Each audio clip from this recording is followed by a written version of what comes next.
Hey! I don't know about you, but I'm feeling 22. Vilket kan bero på att jag fyllde 22 i förrgår. Ett år äldre, ett år äldre.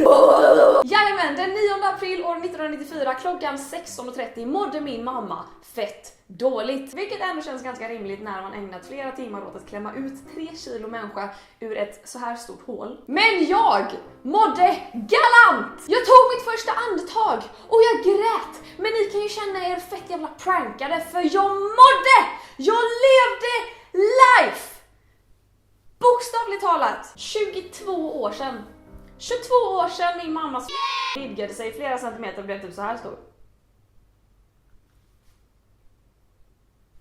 Och det här är ändå ganska spännande. Jag vet inte vem som har sagt detta för jag har ju hört det från någon. Men det här med att man säger grattis till den som fyller år. Jag vill typ gratta min mamma. Grattis mamma!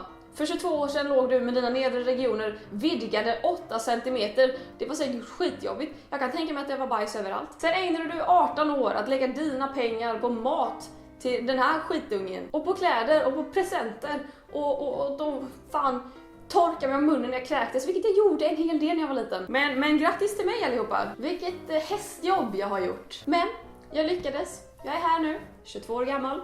Peace out bros. Skämt åsido, jag älskar att fylla år. Nu tänkte jag prata om hur mycket jag älskar att fylla år. Jag älskar att vakna på morgonen, andas in och känna en doft av yeah! Jag fyller år! Jag älskar att gå upp och äta frukost och bli på sig och gå omkring och bara fylla år. Jag älskar att dra ordvitsar och folk måste skratta åt dem för att det är jag som fyller år. Jag älskar att bara droppa till folk som jag möter att det är min födelsedag så där i förbifarten.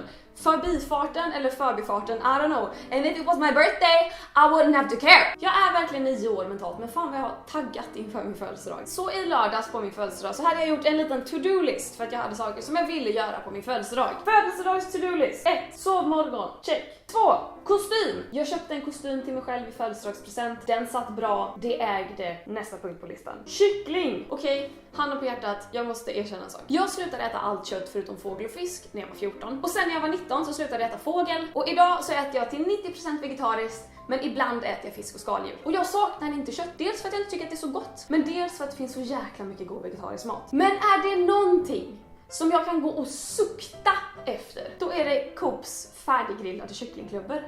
Alltså, Lord Almighty. Okej, tack för mig. Hej då. Så jävla gott. Och den här kryddan och de är varma och man bara sitter det är så mört. Så i lördags åt jag grillad kyckling till lunch. Och det var underbart. Jag ångrar ingenting. Men nu är jag tillbaka i vegetarian-lifet. Nästa punkt på min lista var promenera och supa in födelsedagsluften. Vilket jag gjorde. Så att, ja. Vidare på min lista. Lyssna på Tay Tay. Det lät som en potatis för övrigt. På Tay Tay.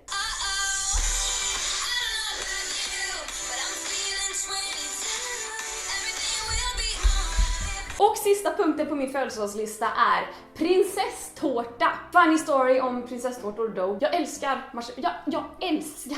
marsipan. Och det här har jag gjort hela mitt liv. Jag har även i hela mitt liv haft en ganska risig mage. Så att från att jag var typ 4 har jag önskat mig marsipantårta på mitt födelsedagsbord. Och från att jag var 4 till att jag var typ 15 så har jag kräkts varje gång jag ätit marsipantårta. Jag vet inte vad det beror på. Det kan vara att jag har tagit upp 3 portioner och att jag har upptäckt nu i efterhand att jag är laktosintolerant och det är väldigt mycket grädde i prinsesstårtor. Men alltså förstår ni sorgen hos en 10-åring? Nu sitter jag här med min bit prinsesstårta. Jag vet vad som väntar, men det är värt det för jag älskar marsipan så jävla mycket. Så att det satt jag med min jävla lilla tårtbit. Åt den, tog mamma i handen, gick till toa. Men på senare år har jag kommit över detta. Jag kan äta prinsesstårta utan att kräkas. Go me. Och jag åt prinsesstårta på min födelsedag och jag kräktes inte. Och sen är det ju detta med presenter också. Det är kul att ge. Det är kul att vara kreativ. Tänka vad är personligt. Men helvete vad det är kul att få presenter. Så ja, jag gick och köpte en kostym till mig själv för att jag har alltid velat ha. Jag kan visa. Nu kommer detta se konstigt ut för att jag har tjocktröja under, men kolla vad stilig! Så att den här har jag köpt. Jag fick en klocka av mina föräldrar som det står Henry på. Ganska coolt. Och det som kanske var min bästa present i år är det här. Jag har fått ett olivträd. Vad gör man med såna här? Alltså grejen är så här. Jag duschar lite för sällan. Jag bäddar typ aldrig rent i min säng. Jag har fläckar fucking överallt.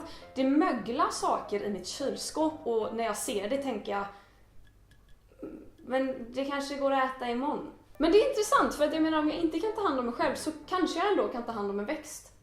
Jag vill bara knäcka den här. Nej, det vill jag inte. Ska jag, eller? Men nu är det så här att jag har 2 växter sedan tidigare. Varav den ena har jag dödat, men jag kan inte med att slänga stammen. Och den andra lever och den står här bakom som ni har sett i flera videos. Den levande heter Olof Palm. Den andra heter Steven. Han är inte död än. Men vi skulle kunna säga att han ligger i koma. Men så jag tänker, hjälp mig döpa min olivplanta. De enda 2 namnen som är förbjudna är Oliver och Olivia. Var lite kreativa, okej? Typ Rosa Parks. Ja! Rosa Parks. Jag vet inte. Bestäm ni. Okay. Förlåt, det var bara jag. Det var en tung kruka. Ja, det var väl det jag ville prata om idag. Min födelsedag, hur det var. Jag hoppas att ni känner er involverade i mitt födelsedagsfirande. Så får ni ta det vackert och så ses vi precis som vanligt nästa vecka. Hej då! Hej då! Vi ses! Adjö, farväl, godnatt! Sov gott min vän! Jag når inte kameran.